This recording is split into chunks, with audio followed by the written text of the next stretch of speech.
Okay, some people are still filing in, but I think we will make a start. Right, so, my name is Martin Aspeli, and you might remember me from such Plone conference talks as, you can see my timeline of Plone conference talks over here. Now, I was looking at this when I was putting these slides together, and I realized that there is a distinguished pattern here. So you could see I started off coding for 2.1. Yeah. Creating content types the Plone 2.5 way. Extending and customizing Plone 3. You can see we were doing a Plone release every year at this point. Yeah. And then I started sort of worrying more about, well, how do you make things simpler? This was after Plone 3. Yeah. Everybody was worried about this. And then in 2009, I was in Australia, and they didn't let me out of the country, so I couldn't come to Budapest, I'm sorry. And then in 2010, I did something technical, and I started talking a bit about projects. In 2011, I did a joint talk with David and Lawrence about Deco and Dexterity and Diazo. There is a parallel trend here that has happened over the last sort of 6-7 years of my life, that I have started wearing shirts and suits, and I now manage projects. So my day job, for those of you who don't know, I work for Deloitte. We have a new group called Deloitte Digital, and I'm a senior manager in there. And what that means is I currently look after about 7 projects. Thankfully, 2 of them are disappearing on Monday, and I will only have 5. But I found that I'm very interested in not just building great technology, which I kind of do because I love it, but also how we organize groups of people into creating great solutions for clients. How do we run projects? How do we make sure that we actually deliver something that's valuable to our customers and to our clients, which is in part a technical problem, but it's also in part a human problem. Is how do we run our projects? So I want to talk a little bit about kind of what we do and how I like to run things, and try and have some time for questions. I think we're followed by a break, so maybe we can have some more time for that as well. Software development is hard. We all know this, right?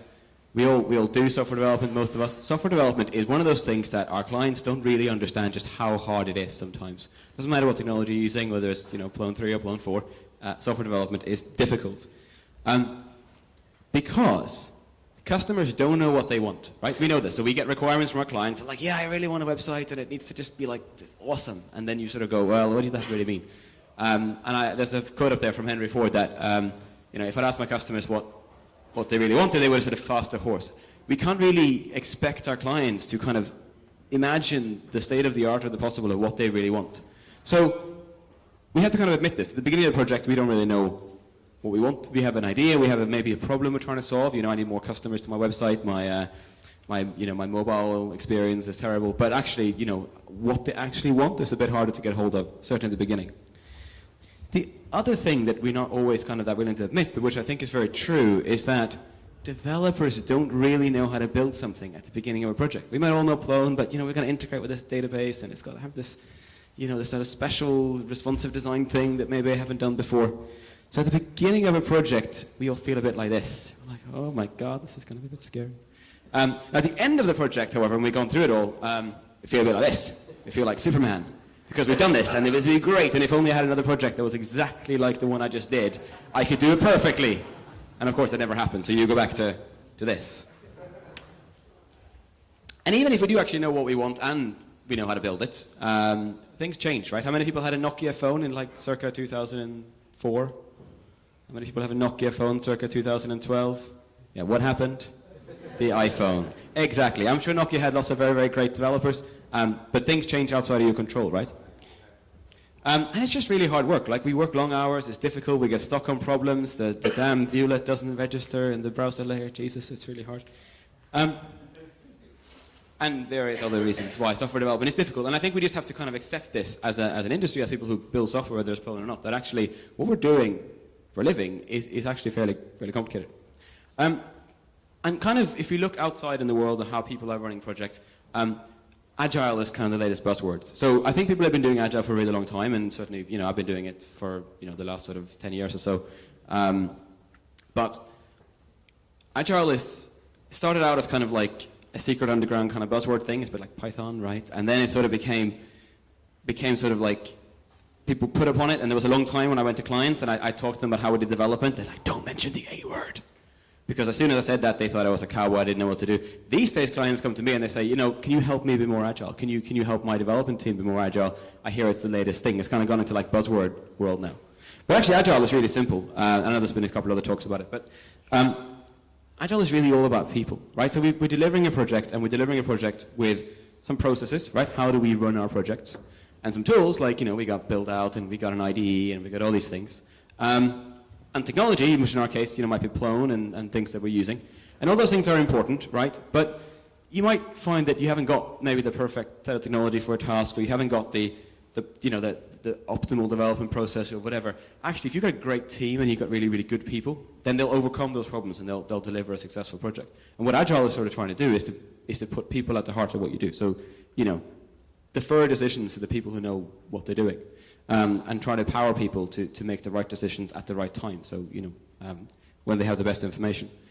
And an Agile process and a way of thinking about I think software development. I used the slides often with clients who kind of ask me, well, wouldn't it be better if we designed everything up front? Wouldn't it be better if we kind of spent 6 months just making sure we had the requirements right, so that we didn't maybe build the wrong thing? Wouldn't that be really wasteful? And the kind of analogy is an agile process, and I think a good way of developing software is it's an empirical process. And the difference here is, okay, so if you're building IKEA furniture, right, so you're trying to put together a bookcase. You have these instructions. They don't even have words on them, right? They're just like pictures that you follow step by step. Now, with that, you can probably put together a bookcase in, half an hour or so, which is pretty impressive, right? So you got a big flat pack of things, and you try and put it together, and it's got all the screws and all the right sizes, and you got all the tools, and it's all there, right? I'm willing to bet you it took a lot longer than half an hour for IKEA to design that product and put together the instructions that allowed me to do that in half an hour.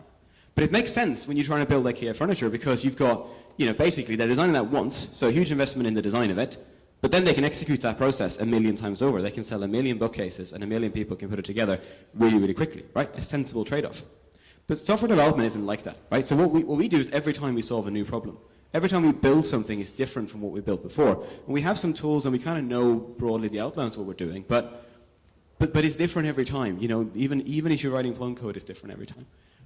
So what we kind of want much more is an empirical process where you have a general plan and you kind of know what you're trying to do, and you've got all the kind of things available to you, but you're making just-in-time decisions. So you are trying to make decisions at the latest responsible moment. Another analogy we use is Formula One driving, right? So the guys who drive Formula One cars, they're out in the practice, and they drive around their laps, and they got the absolutely perfect turns. They can have the hit every corner at the right speed, and they can have a perfect lap. And then on race day, what happens is, in the first kind of lap, Romain Grosjean goes off to the right and hits somebody, and then some cars start flying all over the place. Which is, in reality, they have to respond to what all the other drivers are doing. And I think our projects are like that. Things are happening around us that we need to be able to be responsive to. And so, effectively, and I'm not going to go into too much detail about this because there's lots of things that you could read about this. But an agile method is an agile way of thinking about development. What we're trying to do is we're trying to kind of bend the curve of how we deal with our projects. So these lines are kind of like not to scale and a bit stylized, but the idea is the dotted lines are the kind of your traditional sort of waterfall, like design everything up front, then build everything, then test everything. And a kind of an agile mindset is that kind of do things iteratively, do things just in time. And what we're trying to aim towards is this idea that we want to deliver business value incrementally. So rather than kind of having to wait till the very end of the project before anyone sees anything valuable, then, and then what if they run out of money, or what if, the developers get hit by a bus or something? It's, you have nothing until the very end. Try to deliver incrementally.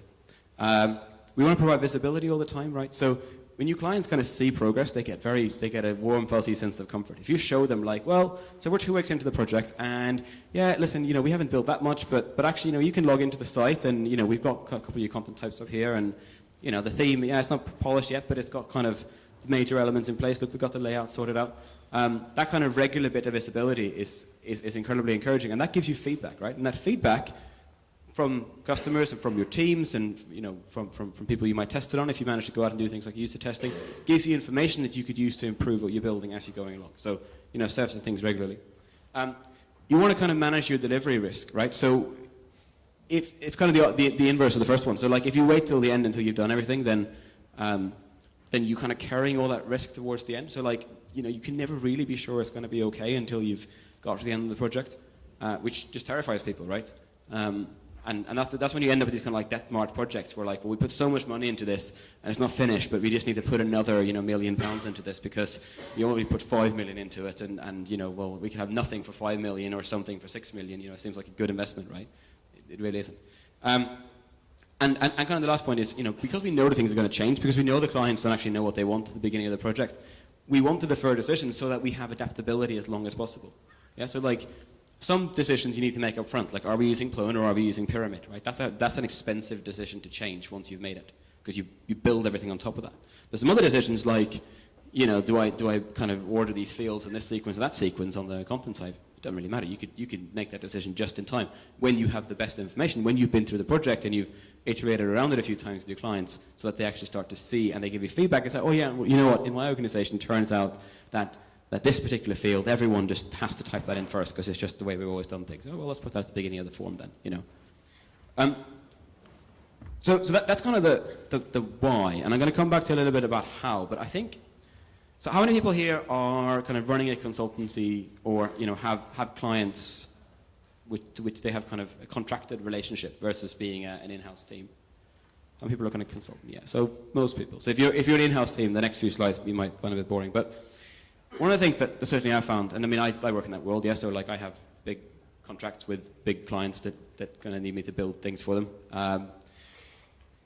The first thing is, if you're going to have a project, it should be the right one.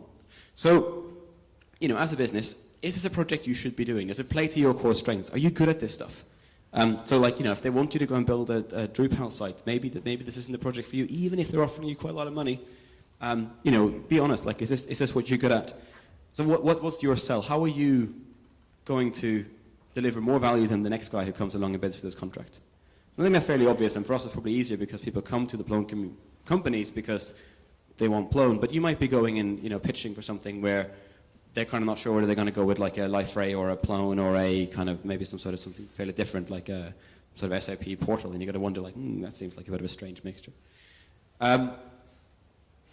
Second thing is, actually, as a company, you need to think about, you're going to take on this client and you're going to work with them for a long time. So is this client and this project going to meet your objectives as a company, right? So your objective might be make some money right now because you've got to pay the bills, which is cool, and I think that's a good reason. But also, will this kind of will it open up a new client for you? Will it give you a new a credential? So like, well, I've done this for this bank, so now I can go to this other bank and do it for them because I've got a credential now that I can show off.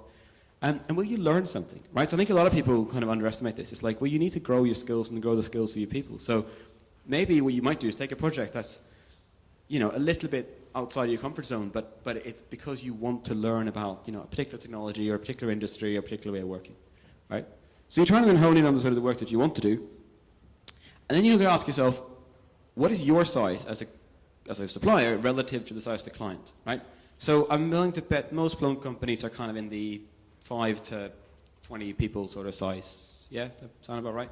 Anybody here bigger than like 20 people? No.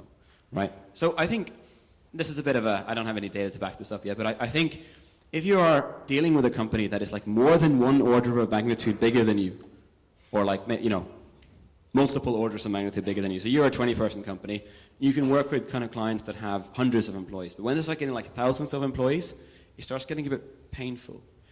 And I'm often on the other side of this, yeah. So we buy services from companies that are more smaller than us. We are, in the UK, we're like an 11,000 person company or something ridiculous. But I'm also kind of helping clients buy services from suppliers, right? So helping them choose somebody to work with.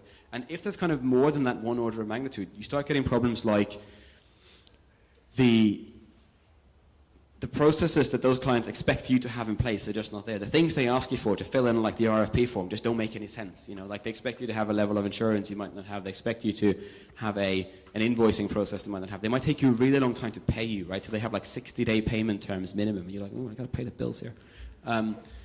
Very often in those situations, it might be much better to try and find an intermediary. So try and find somebody to maybe manage a program of work. Because the thing about when you're trying to deliver something for a client is, and I guess you all know this, you can be really, really good at managing yourself and your team, but if the client isn't good at managing you as a supplier, then your life will be difficult. It's actually better to have a client that's on the ball and like really holds you to account for what you've said, being hopefully fair and equitable, than somebody who just kind of lets you get away with everything, and then sort of towards the end of the project, like, oh yeah, I showed this to my boss, and my boss doesn't really like it. We're not going to be able to pay you. I'm sorry. So think about that, because I think, unfortunately, companies, when they get to a certain size, they get a certain level of bureaucracy and process that can be difficult to deal with, frankly, if you're a smaller player. So let's imagine we now found the client and we found the right sort of thing we want to do. I think the next thing that you need in order to deliver a successful project is the right type of contract. How many people here predominantly do fixed price, fixed scope work? That's pretty good. Okay, that's fewer than I thought. Because in my world, and I suspect in many of your worlds, it's always fixed price, fixed scope, at least the beginning, right? So why is that? Like, what the client basically says, I want all these features, and I want you to tell me how much it's going to cost, right? I need you to tell me how much it's going to be, and you go, well, your requirements are a bit rubbish. I don't actually know, because there's so much ambiguity here, and I'm going to need to spend like 6 weeks trying to figure out what you even meant before I could tell you that. But they always want fixed price for fixed scope, and the reason for that is, if you're middle management in a big company, basically you have to go and ask for some budget, and you're measured on whether you keep to that budget or not, right? So it doesn't really matter what the budget is. It just matters that you don't go over it, right? So what it allows them to do is put the risk on you as a supplier, right? So it allows them to say, well, you told me you could do it for this money, and if you can't, well then I'm still not going to pay you anymore, and you're going to have to deliver it. And what that generally means in our life is, yeah, we work evenings and weekends to try and make up for it, right? Which is very depressing. Unfortunately, the thing that I think we need to be much better at telling our clients and thinking about ourselves is, you have these kind of 4 dimensions, I think, of software development. You have scope, quality, time, and cost. And time and cost are often related, right? But it depends on how big your team is. You can pick any 3 of those, and the 4th one has to be variable. And what generally happens is that people want to fix the scope, and then they have a fixed time frame, so you kind of agree on how long it's going to take, and then they want a fixed price, and because you probably have a day rate or an hourly rate that you bill anyway, that the time and cost elements are related.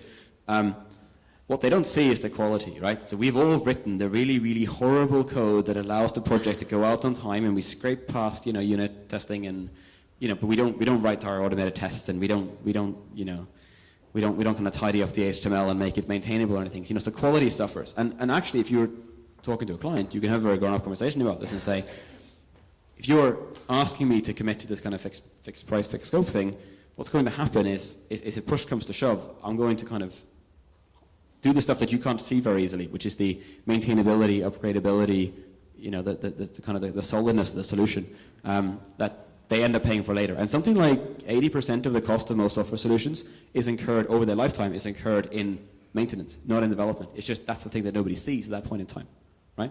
So it's an important conversation to have, I think. So how do you deal with it? Well, you've got to get good at estimating, right? So try and use your past projects as a guide to your future ones. Try and collect data on sort of how good your estimates normally are. So we estimated this, but actuals were that. Okay, well, generally speaking, we need to adjust our estimates. But you need to build in a risk premium, right? So we very openly say this. We're like, well, you want fixed price, fixed scope. That's okay. I'm putting the price up by 20%. I don't think I need that 20%, but that's what I want to get paid for you telling me to take all the risk, all the delivery risk here. And if you don't want to pay that extra 20%, we're happy to do it on a time and materials basis, but then we share the risk. And what generally happens is, the first time we meet a client, they go, don't care, we'll pay the 20%. And the second project we do, they might say, maybe can we get 10%, and we might agree to that. And then the third time we do a project with them, they say, okay, that's fine, we'll do time and materials because we trust you now. We know that you're good, we know that you're reliable. And that's generally the way that it works. Generally speaking, the way we try to move people is towards variable scope. So like they have a budget, yeah, and they kind of have a set of goals, right? So they're like, we need to solve this problem for the business. But what we try to make them do is say, okay, we get that, and you've translated that into an enormously long list of really, really detailed requirement, like the system must have this button that does that, and this button that does this. But actually, you don't care about that. The thing you really care about is the big problem. So what we think we can do is we can give you a team that has the right profile of skills, and we could give it to them for this long, and it will cost this much because we have a day rate. And what we're going to try and do is we're going to try and deliver, the $1 million, the most value you can get for $1 million, or for £500,000 or whatever the cost of the contract is, right? And And in many ways, that's better for the client, because what you then do is if you have a good process for managing your requirements and prioritizing them and making sure you work on the important things first and making sure that you release things incrementally and you kind of finish things off before you move on to the next one so that you could kind of stop at relatively short notice. That's probably better for the client and better for you, right? Because then you don't have that problem of always being held to this fixed scope. But it requires a level of trust, I think. So the kind of the way that I prefer to do things these days, and again, not always that easy to do, but it's what we call fixed time box. So pure time materials, like, you know, bill by the hour can be a bit painful because you need to be very, very diligent about what hours you write, and you need to be kind of, people can go challenging, like, oh, did you really spend 7.5 hours on this? I thought you only spent 5.5. And we actually like to have some control over how we distribute the resourcing in our teams. So what we kind of say is we work iteratively, and our iteration is 2 weeks long. So every 2-week iteration costs you, you know, X £1,000. And you can have as many or as few of those iterations as you want. And we estimate the whole project's going to be 20 iterations, but so long as you give us one iteration's notice, you can stop whenever you want. And it just allows us a bit of flexibility, and it allows them a bit of flexibility. So they have some predictability, because they can go, well, I know what the total is going to be, probably. But if we get done earlier, or if I need to curtail the project because I want to save some money, actually, you could do that. But this is, you know, not like stop tomorrow. It's, okay, well, finish this iteration, and then you do one more, and then we're done. That's just generally kind of how we see it. So it's just trying to kind of balance those two things. So assuming you then have kind of, you found the right client, and then you've structured your commercial relationship with them in the right way. And I mean, it's incredibly important, because often the wrong contract creates the wrong incentives, and it's very, very, very hard to get out of that, because contracts are difficult to vary, right? So now you kind of need to go deliver this project. And I'm not going to go and teach you an agile delivery method. There was a training course on this, I think, and you can get lots of training on it. But what we kind of generally believe, and this is kind of the Deloitte Agile framework, is that, and I mean, I created this with lots of help, but you know, this is kind of my baby. And the point is that at the bottom you have these core values, and they're the things that, like, we instill in all our trainees, are the things that we kind of believe that we're about as a company, and we kind of believe that if we have to make a decision, these are kind of the guiding lights that we use to decide whether we're making a good decision or a bad decision. So then you've got things like, so in our careers might be things like collaboration and frequent feedback and simplicity, you know, build the simplest thing that can work rather than over-engineering things. So that, I mean, we came up with this list over time, and it kind of evolves, but that's kind of, we tell clients this is what we believe in, and this is what we teach our people. In the middle, you got the core disciplines, and they're sort of the things that we do all the time. So they're not really steps in the process, they're just things that we have to be good at. When I staff my teams, these are the areas where I look for the best people, or like where I kind of prioritize experience. So if you get people that are good at, you know, requirements management, right? So like, is it in scope, is it out of scope? Is this a new requirement or an elaboration of an existing one? Have you written requirements in a way that makes them easy to implement? Have you written requirements in a way that makes them easy to test? You know, if you've got a bad BA, basically, that gives you bad requirements, everything falls to pieces, because you really need that, you really need that, you know, the requirements to measure yourself against. Or, you know, risk management. So as a project manager, all you're really doing is you're managing risk. And it's like, we have daily calls with our clients, half an hour every day, and it's like, well, we, you know, what are the top risks in the project right now? What are the things that could go wrong tomorrow? Right, what do we do about them? And you just talk about them all the time until they're not problems anymore. Right? So those are the kind of things that we think are really important to have experience and be really, really good at. And then at the top, you've got the activities. And they're kind of like the building blocks of a process. So every project we do looks slightly different, and all the kind of building blocks are assembled slightly differently and maybe have different emphasis.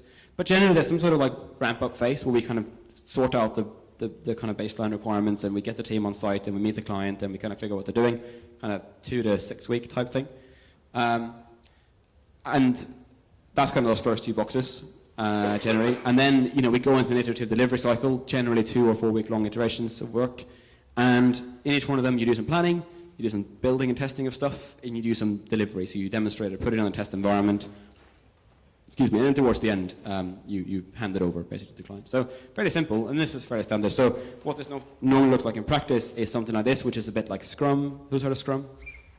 Yeah. So Scrum is kind of the most popular, or sort of the most well-known agile method out there. It's pretty good. It's not complete, and Scrum is written from the perspective of kind of, you are developing a product. So like, if you're an in-house team and you have essentially an infinite wish list of things that product could do, and you're trying to deliver that stuff as efficiently as possible, Scrum in its purest sense makes a lot of sense. I think if you're a consultancy, you need additional things in Scrum, because Scrum really doesn't deal with the idea that like you might have a fixed price, fixed scope, for example. And it really doesn't deal with the idea that you might have payment milestones contingent on delivering certain things at certain times. So like Scrum is really good, but you need to kind of add something to it to make it work in a sort of professional services type context, I think. But this is basically Scrum. We have daily stand-up meetings, we do iteration planning, we do releases. And then on the project we then vary it. So we're starting to introduce much more elements of Kanban into the way that we work. Still Scrum as a process, but Kanban as a control system. And again, you can go read a book about Scrum or do a training course and you kind of get the basics. And it's not that hard, right? It's pretty much common sense. The whole thing about Agile is it's kind of putting a label on things that are common sense, but that you need to kind of put all those things together in your mind to understand how it works, and people often get a bit sidetracked. So that's kind of delivering it. And then I just wanted to zoom in on a couple of things without kind of doing a 2-day training course that we normally do around that one slide that I showed you. But we have a life cycle of our requirements. So requirements are user stories, and they go through a life cycle, which is basically, first of all, we prioritize and schedule the requirements. So like we get the client to figure out kind of what things are more important to you. We then have our BAs, or our people define acceptance criteria. So what we're saying is like, well, if we're happy to leave this to the last possible moment. We don't want to do this all up front. But at some point, you're going to have to tell us how you want to test these requirements, because we want to know what we're being held to. So if you have a requirement that says, the system should have Facebook integration. It's like, well, what does that mean? And then you might go, well, okay, so it should have integration so I can log into the site with my Facebook credentials. Okay, but I still want more detail, because I want to know how do you want it to behave if they don't have a Facebook account, or how do you want it to behave if they type the password incorrectly too many times, and you might have so at some point we get down into these detailed acceptance criteria, which look a bit like this. So we use BDD style acceptance criteria because they allow us to automate testing of them. So we define them generally, and then we give them the client to sign off. So we say, okay, have we understood your requirement correctly? And they, just by moving a ticket basically in a ticket tracking system, say, yep, I warrant that if you can demonstrate these acceptance criteria under these scenarios, then I will be happy that you've delivered that requirement, which ultimately means we can get paid for having delivered that requirement, but also means we'll have removed a whole bunch of ambiguity. The point is we only get to that level of detail about a couple of days before we start working on it, because doing that up front would be incredibly inefficient, because things will change in the meantime. Then we basically build it. We're using QA in our team, so we get both the technical and business QA. So our BAs go, do I think the client will be happy with this before we show it to the client? And our technical leads go, does this follow our coding standards? Is it the right architecture? Blah, blah, blah. And then we deploy it. And then, when it comes to requirements, we need to kind of consider that. Some requirements are clear and some requirements are less clear. Some requirements are important, some are not important. Your prioritization sort of needs to reflect that. So if you've got stuff that isn't clear, defer it whilst you figure out, build something else whilst you figure out what that requirement really meant. Don't build things you're unsure of. Because, sometimes you can do that. I'm building it so that I can test it on some real users out in the field and get some feedback. That's great and perfectly valid. But if it's like, I don't understand what you mean because your requirements are ambiguous, sort out the ambiguity. Don't start writing code because you'll never ever get it right. And then I guess what this is just trying to say is release things frequently. Yeah, so like one big bang at the end is incredibly risky. So figure out how do you get stuff into beta early, how do you get it in front of customers, how do you get it in front of clients. So we generally kind of every couple of iterations of work, we'll release something, and it probably won't be to production environment because most of our clients are incredibly risk averse and don't really like to do that. And for good reason, I think. But if you can, great. If you can't, then at least get it somewhere where it can be tested by people that are not on the project. So like open up the rest of the business, open up their colleagues and let them test it if you can. Because that feedback is much more valuable than the feedback from the project team and the client and the project team and your team that are like super steeped in this project and know every requirement by heart. And you get that sort of blindness sometimes of what actually matters. Okay, and then we so within the way that you have a process, and it could be Scrum or it could be something like that, but we use Kanban a lot, and Kanban kind of has this kind of two kind of perceptions of it. One of them is kind of what people call a Scrum board, which is basically you got some columns for the stages that a ticket can be in. So you can do this physically with sticky notes. You can do it in tools like Jira and whatever. But and it's like we got to do in progress done essentially, and you move the tickets over. And that's a good way to visualize your progress, and it gives you some interesting information. But the Kanban method, with a capital K, is essentially an approach to managing and optimizing the flow of work in the organization. So you might have a process, but in terms of how you execute that process, are you executing it efficiently? And what Kanban does is it gives you a whole bunch of kind of tools and ways of thinking about work that helps you understand how you optimize your process. So as you're iterating over this and running a long project, and maybe from one project to the next, you start figuring out like, well, have I got the right balance between, you know, my designers and my developers and my testers? You know, are we starting too many things and not finishing them before we move on to the next one? Have I got, you know, am I frequently seeing defects come through in certain cases?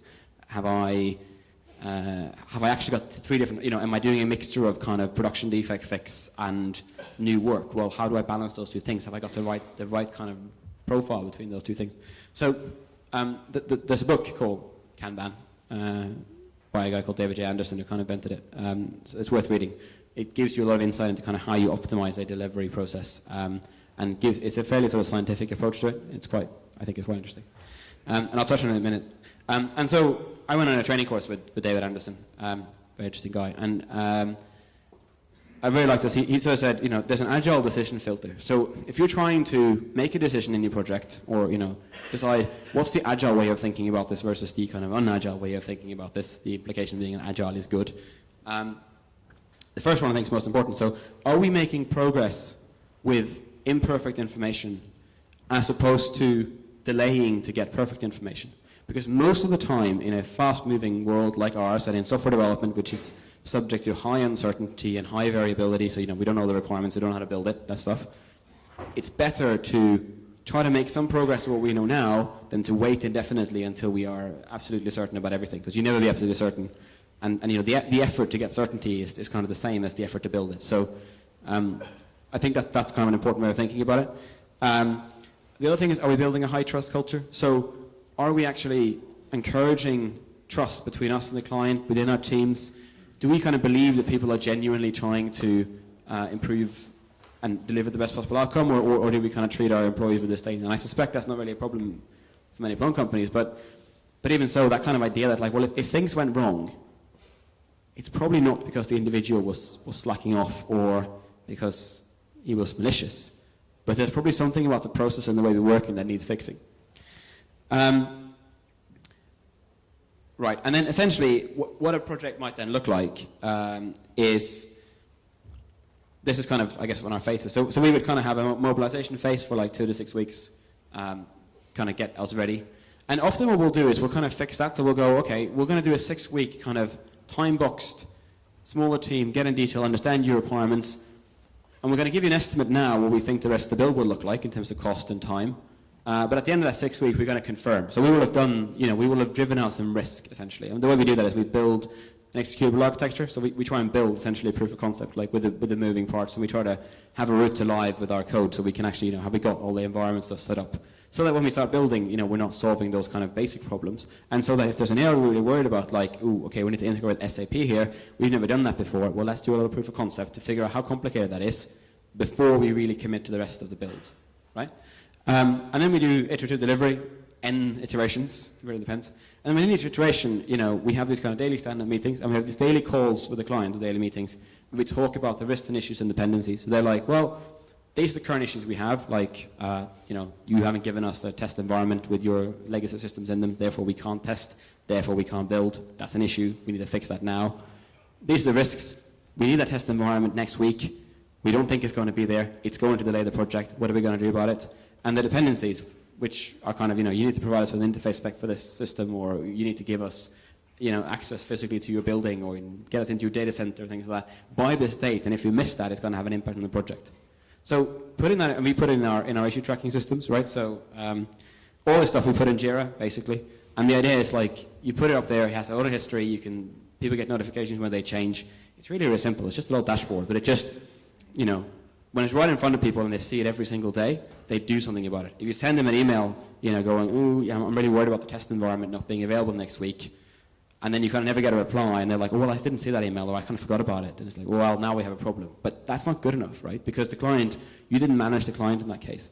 You need to kind of have a very simple but, you know, predictable, repeatable process to kind of bring those things to their attention, because you have a dependency on them to deliver. Yeah? So very often, we find at least, is when things go wrong, it's generally not our fault directly. Like, it's not our developers not doing things they should. It's generally something that we needed from the client But it is our fault because we didn't manage them appropriately. You know, it's not reasonable for us to expect they know everything they need to give us, everything they need to do for us. So it's still our fault, but it's just really more like my fault than my developer's fault. Okay, so I'm just going to very quickly show you some science bits.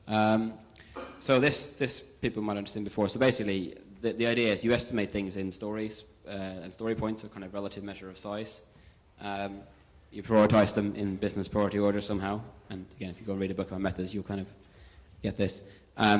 You plan today's work, kind of daily stand-up, this iteration planning, and the release plan, which is kind of the whole project. And then you measure velocity. So velocity is basically the idea of how much did the whole team deliver over this one iteration, right? So we got an iteration of 2 weeks, and this week we delivered 40 story points worth of work. And that's the kind of, the next iteration, it might be reasonable to expect that we'll deliver another 40 story points. Maybe a bit more, maybe a bit less. And so, effectively, I'll show you this one. So, one of my kind of mantras these days is stop planning, start forecasting. So the idea is, as soon as you start getting data, and you guys are kind of lucky because you kind of do the similar projects, at least with similar teams over many projects. As soon as you start getting data about how quickly are you going through work, like how efficient are you at delivering, Plone projects, and you can kind of break it down and maybe say, content type work versus theming work versus integration work or something. You should start having data about how quickly are you actually burning through the work. And as soon as you have that data, and especially within a project, but even across projects, you can start making really, really accurate forecasts about how long it's going to take you to complete something. And you can compare that to what your budget says and what your plan says, and you can go, well, we're ahead of schedule or we're behind schedule. Generally speaking, estimation in sort of traditional project management is a complete guess. It's like, well, I think that task is going to take 7 days.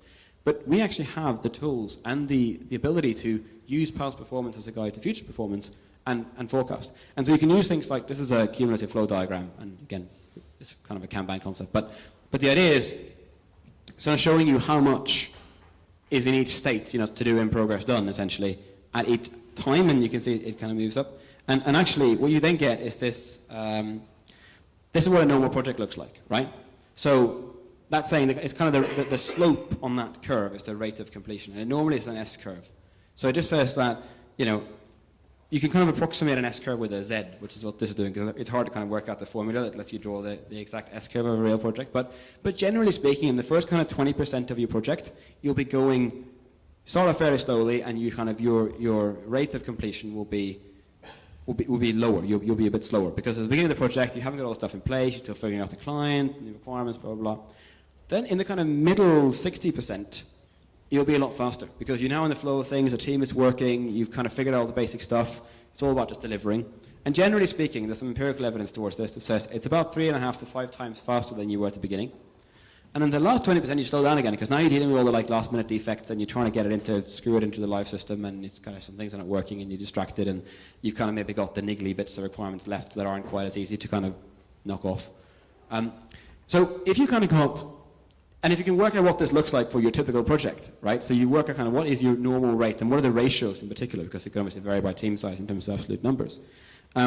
That's one way to start estimating projects, right? So you can say this is kind of what we're going to have in our work. And the other thing you then need to figure out is there's never ever been such a project that didn't have scope creep. And the stuff that it's like dark matter, right? It's like we know it's out there, but we can't see it. But we still have to kind of assume that we have to deal with it. Otherwise, galaxies would fly apart and stuff. So, effectively, generally speaking, you try and measure this on your projects if you can. But something like 20% of kind of the final scope was not anticipated at the beginning. And there's a bit of give and take. Sometimes, you also have some scope that you thought you had to deliver that you don't have to deliver, and you can start swapping things out, right? So you want that requirement, we have to take this other one out because otherwise we don't have time.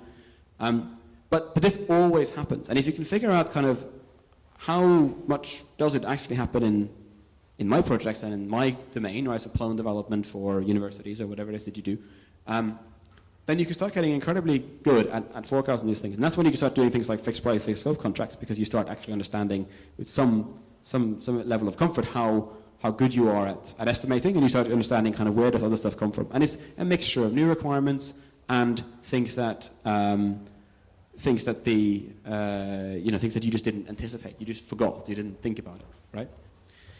And kind of the last thing I just wanted to touch on, I think, is so I mentioned the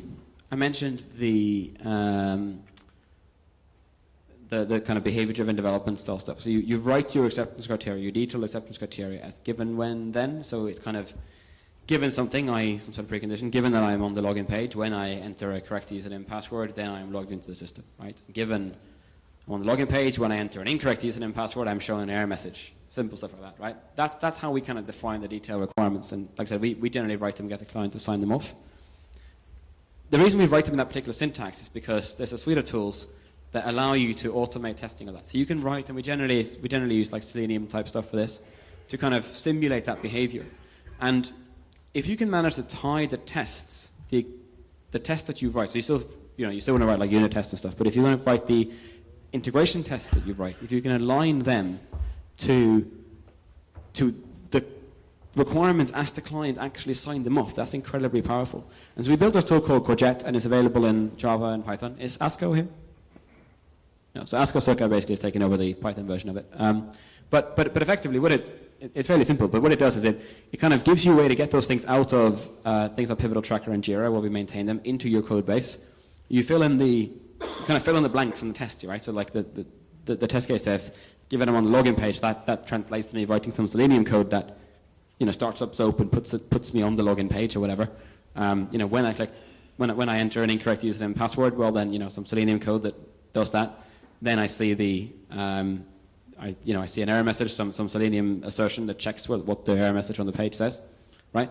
Fairly simple. But by tying them together, and we get some reporting out of this. So what this report is sort of showing is the red bits are failures. So this is not a very good project because there's lots of failures. This is where we have written tests that match what the client really wanted that requirement to do, but they're broken. So that requirement is not only not delivered.